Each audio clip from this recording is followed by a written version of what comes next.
오늘 말씀은 참된 회복이라는 제목으로 함께 말씀을 나누고자 합니다.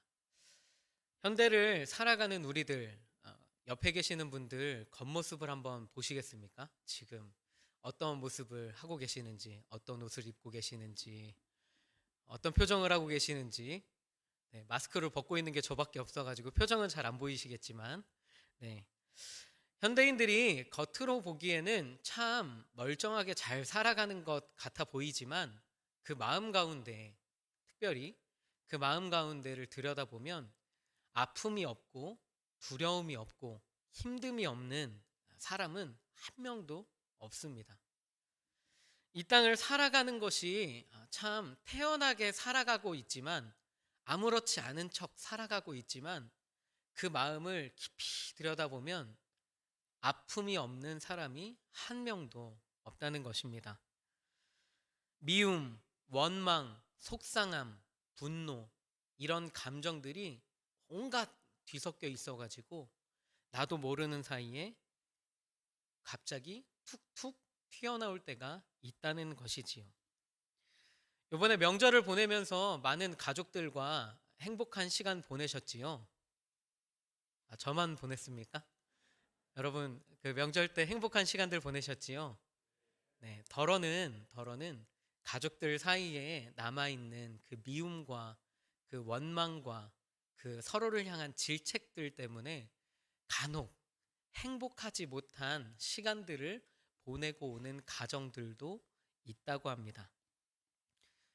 지금 이 자리에 아무렇지 않은 표정으로 앉아있지만 이 중에 우리들 중에 한 사람도 그런 불편한 마음으로 명절을 보냈을 수도 있다는 것이지요. 사람들을 만났을 때에 간혹 내가 분노 조절이 잘 되지 않거나 혼자 있을 때 갑자기 우울한 마음이 들거나 사람들 보는 것이 갑자기 싫어지고 어디론가 숨어버리고 싶고 이유 모를 두려움에 사로잡힌 적은 없으십니까? 이러한 마음들이 우리 마음 가운데에도 있다면 우리에게는 참된 회복이 필요한 때인 줄 믿습니다. 여러분, 우리에게 참된 회복이란 무엇일까요? 먼저 회복이라는 단어의 뜻을 잘 알아야 합니다. 회복이란 뜻의 의미는 이렇습니다. 회복은 원래의 상태를 되찾음이라고 되어 있습니다. 회복, 원래의 상태를 되찾음. 회복이 뭐라고요? 네, 원래의 상태를 되찾는 것입니다. 우리가 회복한다고 했을 때 우리의 원래의 모습대로 돌아가는 것, 내가 처음 만들어진 그 모습 그대로 돌아가는 것이 바로 회복입니다. 그렇다면 우리는 원래 어떤 모습으로 만들어졌는가라고 했을 때 창세기 1장 27절에 보면 이렇게 나와 있습니다. 우리 합독하겠습니다. 하나님이 자기 형상 곧 하나님의 형상대로 사람을 창조하시되 남자와 여자를 창조하시고. 자, 여기서 보면 사람을 무엇대로 창조했다고 말씀하고 있죠? 하나님의 형상대로. 하나님의 형상대로. 여러분들이 하나님의 형상대로 창조되었음을 믿으시기 바랍니다. 그렇다면 하나님의 형상대로 창조되었다는 것은 무엇이냐? 자, 하나님의 형상대로 창조되었다는 것은 우리 안에 하나님의 영이 들어있다는 것입니다. 세상 그 어떠한 동물들 가운데에서도 영이 존재하는 동물은 사람이 유일합니다. 하나님의 형상을 닮았기 때문에 우리 안에 영이 자리 잡고 있는 것이지요. 그런데 그 하나님의 형상이 망가진 때가 있습니다. 언제냐면 바로 아담과 하와가 선악을 알게 하는 나무의 과실을 따먹었을 때에 그 모든 하나님의 형상들이 망가지기 시작했습니다. 가장 먼저 아담과 하와가 했던 행동들은 그 자신의 부끄러움들을 가리기 위해서 그 나뭇잎으로 치마를 엮어 입었다라고 표현하고 있습니다. 그리고 하나님이 그들을 찾으셨을 때 그들이 어떻게 대답했느냐? 내가 하나님을 두려워함으로 숨었나이다 라고 말씀하고 있지요. 죄의 결과로 그 마음 가운데 병이 생기기 시작한 것입니다. 원래는 하나님의 형상대로 아주 예쁘고 아주 아름답게 창조되었는데 보시기에 심히 좋았다고 말씀하실 정도로 아름다운 존재였는데 죄를 짓게 되자 그 하나님의 형상이 다 어그러지기 시작했던 것입니다. 그렇다면 죄라는 것은 무엇입니까? 전에도 한번 말씀드렸지만 죄라 함은 하나님이 계시지 않는 곳, 그것이 바로 죄라는 의미입니다. 빛과 어두움을 정의할 때 빛은 스스로 빛을 나타내는 존재, 물체 이런 것을 빛이라고 합니다. 그런데 어둠은 빛이 없는 상태를 의미합니다. 마찬가지로 우리가 죄를 짓는다라고 했을 때 어떠한 악을 품었기 때문에 죄가 아니라 우리 마음 안에 하나님의 형상대로 창조가 되었는데 그 형상 안에 하나님이 거하시지 않는 공간을 만드는 것, 그것이 바로 죄다라고 성경은 정의하고 있습니다. 그렇게 죄가 우리 마음 가운데 들어오게 되자 사람들은 그 죄를 이겨내기 위해서 여러 가지 발버둥 치는 모습들을 볼 수가 있습니다. 먼저 바벨탑 사건이지요. 자신들의 이름을 드높이기 위해서 또한 흩어짐을 면하기 위해서 높이 탑을 쌓는 모습을 볼 수가 있습니다. 명성을 위해 달려나가는 사람들의 모습을 그려내고 있습니다. 또한 죄를 지은 사람들이 저질렀던 잘못된 행동들, 로마 제국을 보면 알 수 있습니다. 로마 제국의 음란함, 사람들은 항상 먹고 살만 하면 더욱 큰 쾌락을 찾기 위해 자신들의 음란함을 마음껏 발현해내는 모습들을 볼 수가 있습니다.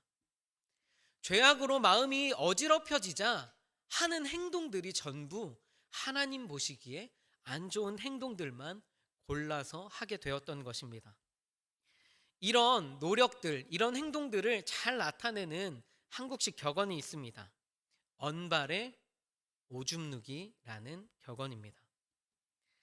본질적인 문제를 해결하지 않고 잠깐의 어떤 그 안식을 위해서, 평안을 위해서, 자신의 잠깐의 쾌락을 위해서 더욱 악화되는 행동들을 자초하고 있는 것이지요. 세상 사람들은 힘든 일이 있을 때, 슬픈 일이 있을 때, 괴로운 일이 있을 때 어떻게 풀어가는 것을 볼 수가 있습니까? 밤에 친구들과 술을 한잔하고 담배 한 모금에 내 고민을 날려버린다, 이런 멋있는 이야기도 하지요. 그런데 여러분, 아이러니하게도 술을 마신다고 해서 문제가 해결되는 것은 아니라는 것입니다. 말장난 같지만 문제를 해결하기 전까지는 문제가 계속 존재할 뿐, 문제를 뒤로하고 술을 마시면 술을 비롯한 문제들이 더 나의 삶에 크게 다가온다는 것입니다. 심지어 문제는 그대로 있는 채로 말이지요. 우리는 이렇게 언발의 오줌 누기식으로 죄를 이겨내려고 하고 마음의 짐들을 덜어내려고 했지만 그것들은 모두 그런 노력들이 다 무산이 된 것을 우리는 꼭 기억해야 할 것입니다. 여러분, 참된 회복은 우리의 쾌락에 있지 않습니다. 참된 회복은 우리의 즐거움에 있지 않습니다. 참된 회복은 우리가 얼마나 큰 부귀영화를 누리고 얼마나 큰 명성을 쌓느냐, 이것으로 결정되지 않습니다. 참된 회복은 언제나 우리 안에 비어있는 그 하나님의 형상을 회복할 때만이 참된 회복을 누릴 수 있음을 기억하시기 바랍니다. 그렇다면 어떻게 해야 이 참된 회복을 가능하게 할 것인가 라고 했을 때 오늘 말씀을 함께 보면서 그 이유, 해결책들을 두 가지로 함께 나누고자 합니다. 첫째로 예수님의 말씀 안에 거하라고 말씀하십니다. 우리 함께 고백하겠습니다. 예수님의 말씀 안에 거하라. 아멘. 7절 말씀도 함께 봉독하도록 하겠습니다. 7절 말씀입니다. 너희가 내 안에 거하고 내 말이 너희 안에 거하면 무엇이든지 원하는 대로 구하라. 그리하면 이루리라. 여기서 중요한 말씀은 예수님의 말씀이 우리 안에 거하면이라는 말씀입니다. 결국 우리가 예수님과 관계를 맺으며 살아가고 있는데 예수님은 포도나무고 우리는 가지라고 했습니다. 오늘 말씀에서 보면 내가 가지가 되고 예수님이 포도나무가 되셨는데, 그렇다면 내가 예수님에게 붙어 있는 것은 무엇인가 라고 했을 때, 내가 너 안에 거하고 네가 내 말 안에 거하면 이라고 말씀하고 계시지요. 이것은 하나님의 말씀 안에 거하는 것, 이것이 바로 하나님과 예수님과 닿아 있는 우리의 모습을 드러내는 것이라는 이야기입니다. 우리가 정말 예수님과 긴밀하게 붙어 있다라고 하는 것은 예수님의 말씀을 얼마나 내가 긴밀하게 이루는 삶을 살아가는가, 이것과 닿아 있다는 것이지요. 키에르케고르는 이렇게 이야기했습니다. 하나님을 변화시키기 위해서가 아니라 누구를 변화시키기 위해? 자신을 변화시키기 위해 기도한다 라고 이렇게 이야기하고 있습니다. 하나님의 말씀을 우리가 듣노라 하지만 하나님의 말씀을 그냥 그대로 받아들이는 것이 아니라, 이거는 좋은 말씀, 저거는 나쁜 말씀, 그래서 좋은 말씀은 내가 취하고 나쁜 말씀은 버리고, 이러한 태도로는 우리가 살아가면 안 된다라는 것을 말씀하고 있는 것이지요. 예수님께서 말씀하시면 그 말씀에 아멘, 이 말씀에 내 생각을 맞추고 나의 행동을 맞추고 나의 삶을 맞추어서 이 말씀을 따라 달려가야 하는데, 이 말씀은 조금 어려운 말씀이니까 난 잠시 이 길로 갔다가 와야 되겠다, 이것은 결코 포도나무 되신 예수님께 붙어있는 행동이 아니라는 것입니다. 우리는 예배를 드리면서, 새벽 기도를 하면서, 큐티를 하면서 그 외에 많은 시간들 속에서 하나님의 말씀을 접하게 됩니다. 이 하나님의 말씀을 접하면서 좋은 것, 나쁜 것들을 걸러서 듣는다 하는 것은 방금 말씀드렸던 것처럼 건강하지 못한 가지의 모습을 의미하는데, 원래 건강한 나뭇가지는 포도나무가 파란색 물을 마시면 가지도 파란색으로 변해야 정상입니다. 포도나무 그 뿌리가 달콤한 그 영양분을 흡수했으면 가지에도 달콤한 열매가 맺히는 것이 정상입니다. 그런데 내가 받아들이기 힘들다고 해서 그 말씀을 아멘으로 받지 않고 노멘, 거절합니다 라고 하면, 하나님의 말씀은 말씀대로 살아 역사하시지만 그 역사에 동참하지 못하는 나 자신을 발견하게 된다는 것입니다. 오늘 말씀에 이렇게 말씀하고 있습니다. 우리 7절 말씀 다시 한번 읽으면 이렇게 나오고 있습니다. 7절 말씀, 너희가 내 안에 거하고 내 말이 너희 안에 거하면 무엇이든지 원하는 대로 구하라. 그리하면 이루리라. 여기서 보면 우리가 예수님의 말씀 가운데 거하고 있는데, 그 말씀 가운데 거하게 될 때 너희들이 원하는 그 무엇이든 구하라. 그리하면 이루게 될 거다 라고 말씀하시는 하나님의, 예수님의 음성을 들을 수가 있습니다. 쉽게 말하면 구하는 모든 것들을 전부 받게 될 거다라고 말씀하시는 것인데, 이 말씀을 좀 곱씹어 보자면 우리가 생각한 것과는 조금 다를 수도 있습니다.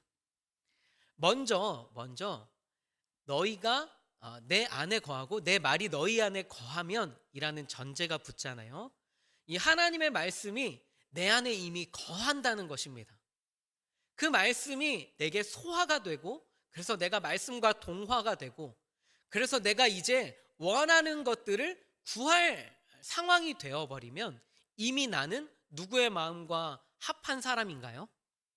하나님과 예수님과 마음이 합한 사람이라는 것이죠. 이미 예수님과 마음이 같아져 버렸는데 구하는 것은 무엇을 구하겠습니까? 예수님이 원하시는 것을 구하게 되겠지요. 예수님의 방향과 내 삶의 방향이 맞아떨어지니까 이제 내가 구할 것은 하나님의 뜻밖에 없고 그 하나님의 뜻이 나의 기도를 통해 나의 삶을 통해 이루어져 가는 것을 보는 삶을 살게 된다는 것이지요. 이게 바로 7절 말씀의 의미입니다. 여러분, 왜 아담과 하와가 하나님의 형상을 잃어버리게 되었습니까? 결국 하나님의 말씀을 왜곡하는 마귀의 꾀임에 넘어가서 그런 것 아니겠습니까? 그런 꼬임에 넘어가면 우리는 항상 하나님과 멀어지는 인생, 하나님이 계획해 놓으신 것과는 다른 인생을 살아가게 됩니다. 그러니 여러분, 이제 말씀에 귀를 기울이시기 바랍니다. 하나의 말씀도 내 삶에 양약이 되지 않는 말씀은 없습니다. 때로는 이 말씀이 나에게 버겁게 다가오고 힘들게 다가와도 아멘으로 화답할 때에 하나님은 나를 통해 하나님의 새로운 역사를 이루어 가실 줄 믿습니다.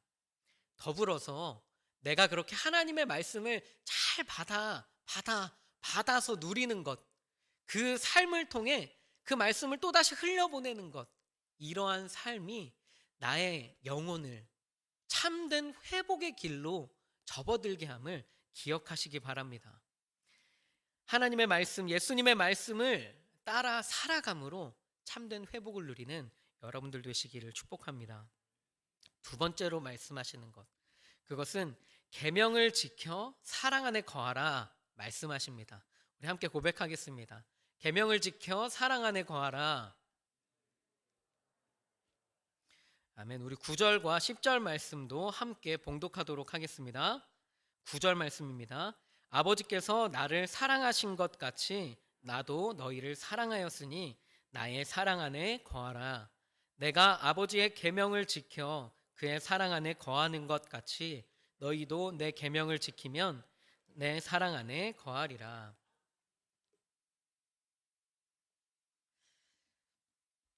간혹 우리는 말씀대로 살아야지 라는 이런 결심을 하게 될 때 때로는 율법주의에 빠지게 될 때가 있습니다. 율법주의 설명드리자면 아주 복잡한 이야기지만 간단하게 설명하자면 율법을 지켜야만 구원을 얻는다 라는 의미입니다. 여러분들도 이제 잘 생각해 보시면 천국을 뭘로 가실 수 있다고 배우셨지요? 믿음으로 가는 거 확실합니까? 행함이 없어도 괜찮습니까? 행함이 없어도 괜찮습니까? 의견이 좀 나뉘시는 것 같습니다만, 네. 우리가 율법을 지켜야 하나? 율법을 지키지 말아야 하나? 이런 문제가 아니라 내가 구원받은 사람인데 내가 구원받았어. 그러면 내가 이 율법을 지켜야 하나? 말아야 하나? 이런 고민들을 하게 될 때가 있습니다.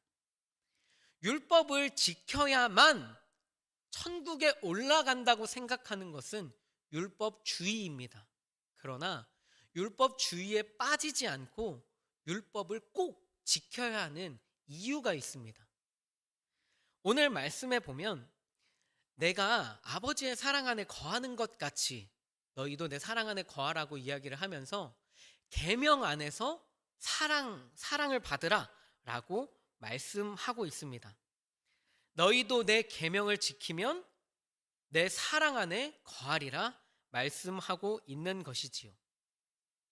이 계명이라는 것이 쉽게 말하면 계명은 사랑의 증표입니다.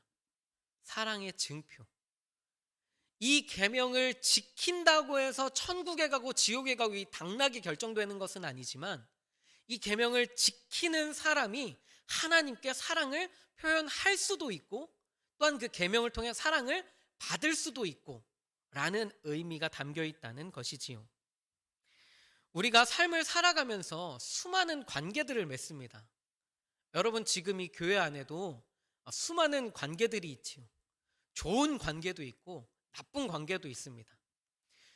이웃이라고 해서 다 좋은 이웃이 아니고 이웃 중에도 좋은 이웃이 있고 나쁜 이웃이 있습니다. 잘 생각해 보시기 바랍니다. 친구들 중에도 좋은 친구가 있고 나쁜 친구가 있고 언제나 어느 공동체에나 좋은 사람과 나쁜 사람이 있는데 나와 관계가 깊어지는 사람들의 공통점을 본다면 그 공통점은 딱 하나로 꼽을 수 있습니다. 그 공통점은 무엇이냐? 바로 신뢰입니다. 내가 저 사람과 신뢰 관계를 쌓을 수 있다라고 한다면 우리 관계는 점점 좋아지고 깊어집니다. 그런데 신뢰가 쌓이지 않으면 관계는 언제나 깨지게 마련입니다. 위태위태하게 갈지는 모르나 결국 신뢰가 없는 관계는 깨질 수밖에 없습니다. 근데 신뢰를 그러면 어떻게 쌓아가는가라고 했을 때 가장 쉽고 많이 쓰는 그 도구는 바로 약속입니다. 서로 이런 약속을 지켜줘야 좋은 관계를 맺을 수가 있는 것이지요. 위아랫집 산다고 하면 적어도 10시 넘어서는 뛰지 말아주세요. 이런 약속들을 지켜야 서로 좋은 관계를 유지한다는 것이지요. 교회에 와서도 마찬가지입니다. 옆에 계시는 분들이 다 친하고 좋습니까? 아멘이 안 나오시네요. 네. 다 친하고 좋은 것 같지만 어떤 사람은 나와 약속을 안 지켜서 싫어. 저 사람이랑은 신뢰가 안 돼. 신뢰관계가 될 수가 없어.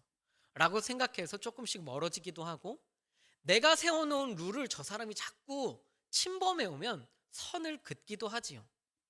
이 약속이라고 하는 것은 신뢰에 아주 중요한 단서를 제공합니다. 하나님과의 관계도 마찬가지입니다. 왜 우리는 그렇게 말씀을 지키며 살아가야 하는가? 하나님과 우리 관계를 언약 관계다라고 이야기를 합니다. 약속이 되어 있다는 것이지요. 이 약속을 지키는 사람은 하나님께 사랑을 표현하는 것이고 하나님께서는 우리에게 약속을 지켜주심으로 우리에게 사랑을 표현해 주십니다. 이런 약속들이 하나 둘씩 오가면서 왔다 갔다 하면서 하나님의 약속이 나에게 이루어졌어. 나도 그럼 하나님께서 주신 약속들을 지켜야지. 이렇게 계속 왔다 갔다 하다 보면 우리의 믿음이 점점 깊어지는 것입니다. 하나님과의 관계가 점점 더 깊어지는 것이지요. 즉 계명은 사랑을 표현하는 도구입니다.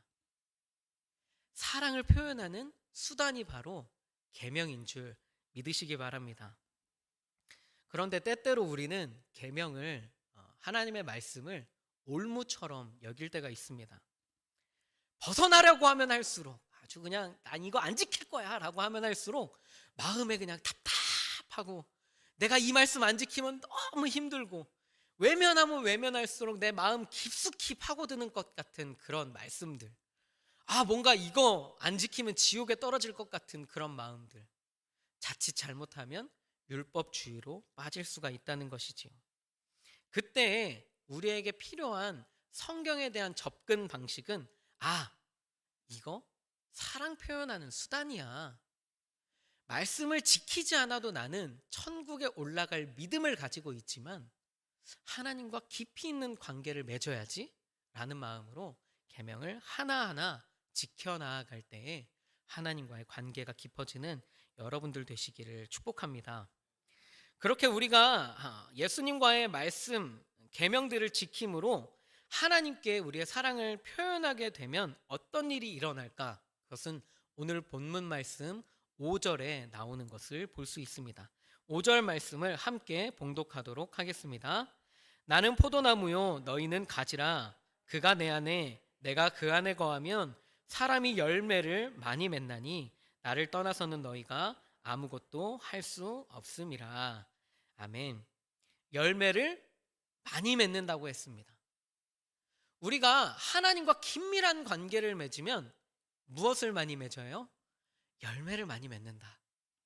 근데 오늘 말씀에 보면 그 포도나무는 누구라고 말씀드렸죠? 예수님. 가지는 우리들이라고 했는데 열매를 많이 맺으면 누가 좋아할까요? 설명드리지는 않았지만 오늘 말씀 1절에 보면 본문 말씀 1절에 보면 하나님이 포도나무 그 포도원의 농부다라고 설명하고 있습니다. 열매를 많이 맺는 것이 농부의 목적입니다. 포도나무 왜 키워요? 열매를 많이 맺히게 하기 위해서. 그런데 우리가 열매를 많이 맺는다? 그러면 누가 기뻐하시는 거예요? 하나님이 기뻐하신다는 것입니다. 억울하지 않으십니까? 열매는 누가 맺고? 내가 맺고. 기쁨은 누가 지금 취하고 계세요? 하나님이. 억울하지 않으십니까? 조금 억울해 보이시는 분들도 계시기는 한데 억울해하지 않을 것은 하나님께서 또한 이와 같이 말씀하십니다. 11절 말씀입니다. 11절 말씀. 내가 이것을 너희에게 이름은 내 기쁨이 너희 안에 있어 너희 기쁨을 충만하게 하려 함이라. 아멘.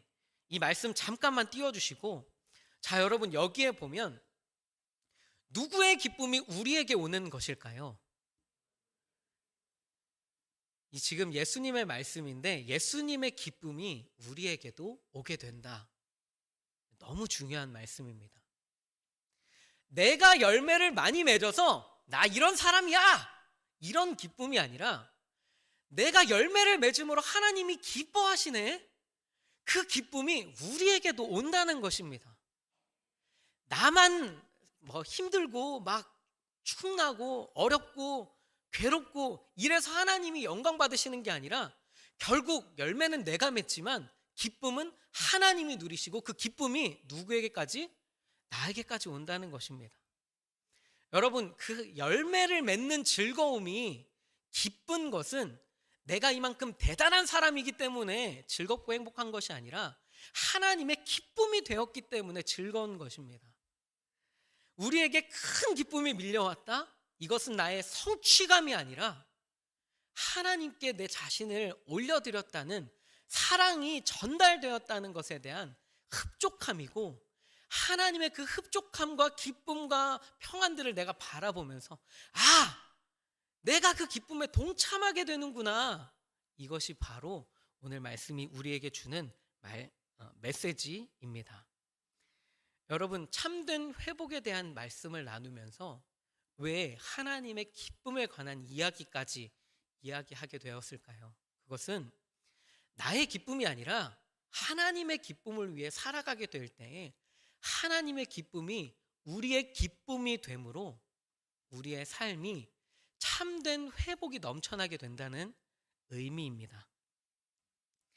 그러한 기쁨이 여러분들 안에 충만하여져서 이제 참된 회복을 누리며 살아가는 여러분들 되시기를 축복합니다.